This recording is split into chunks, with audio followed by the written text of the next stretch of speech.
Checkers for the Atari 2600 is one of those video games that seem to exist and yet nobody seems to know why. For better or worse, this 1980 release from Activision offers a fairly decent version of the classic board game, and if nothing else, looks the part. If you've never played checkers before, it's essentially Chess Jr. with simple coin-like tokens rather than elaborate horse heads and rook towers. The object is to clear the board of your opponent's pieces. You can only move diagonally forward until you reach the end, at which point you get the royal treatment and the ability to move in any of the 4 diagonal directions you please. It's checkers, for God's sakes. A game that's been around since the dawn of time. It's not an obscure secret or anything. Even if you've never played the damn game, you've at least heard of it. One would hope.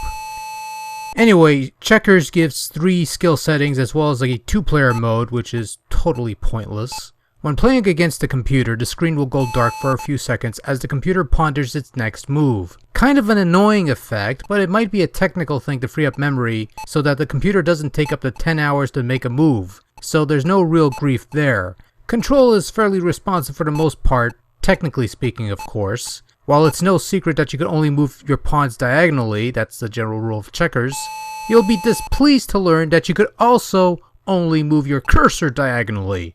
You can't move it up, down, or anything. Your pieces can only move diagonally. That's fine. But that doesn't mean you should have limited control over the cursor. It just feels sluggish and cumbersome and generally awkward to move it diagonally every single time. Graphically speaking, it looks like a checkers board with the appropriate pieces and whatnots. It's very basic and simple looking, nothing particularly groundbreaking.